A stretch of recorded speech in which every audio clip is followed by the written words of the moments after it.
আসসালামু আলাইকুম। সকাল ৮টা। আমি এবং আমার সাথে রয়েছেন টুটুল। আমরা দুজনে যাচ্ছি বনগ্রামের উদ্দেশ্যে। ঢাকা বনগ্রাম ঢাকা সিটি কর্পোরেশন থেকে এক লুকায়িত গ্রামের নাম। ঢাকা বনগ্রামের মানুষগুলো অত্যন্ত আন্তরিক এবং খুবই সুন্দর ব্যবহারের অধিকারী। ঢাকা মিরপুর থেকে ঢাকা বনগ্রামে এই বোটযোগে পৌঁছাতে সময় লাগে 30 থেকে সর্বোচ্চ 40 মিনিট। এখানে প্রত্যেক দিন 20 থেকে 25টা বোট চলাচল করে। আপনি 30 মিনিট পরপরই বোট পেয়ে যাবেন বনগ্রাম যাওয়ার উদ্দেশ্যে। এর মাঝখানে আবার অনেক যাত্রী আছে যারা মাঝপথে দাঁড়িয়ে থাকে, তাদেরকেও নিয়ে রওনা হয় এই বোর্ডে চড়ে বনগ্রাম যেতে খুবই রোমাঞ্চকর একটা অনুভূতি হয়। দুই দিকে আছে দুইটা ইউনিয়ন, মাঝখানে আছে নদী।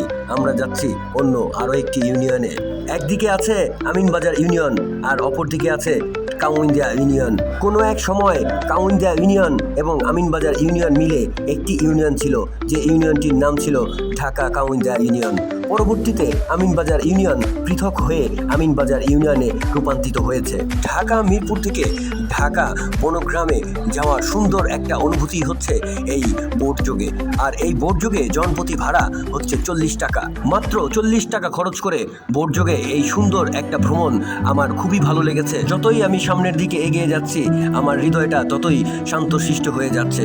মাশা আল্লাহ, এখানে বিলের মাঝখানে খুবই চমৎকার একটি খাল দিয়ে এগিয়ে যাচ্ছি আর বিলুপ্ত হয়ে যাওয়া কিছু বক পাখি দেখছি, যে বক পাখিগুলো দেখে আমার হৃদয়টা আরো বেশি সুন্দর শীতল হয়ে যাচ্ছে। চমৎকার পরিবেশ আর এই বক পাখিগুলো একটা বিলের মাঝখানে, এই সব কিছু মিলে আজকের আমার এই ভ্রমণটা খুবই আনন্দের মুখর ছিল। বন্ধুরা, আপনারা যারা আমার সঙ্গে এ পর্যন্ত ছিলেন, আপনাদের কাছে অনেক অনেক কৃতজ্ঞতা। আবার কখনো দেখা হবে নতুন কোনো ভিডিওতে ইনশাআল্লাহ। সেই পর্যন্ত ভালো থাকবেন, সুস্থ থাকবেন।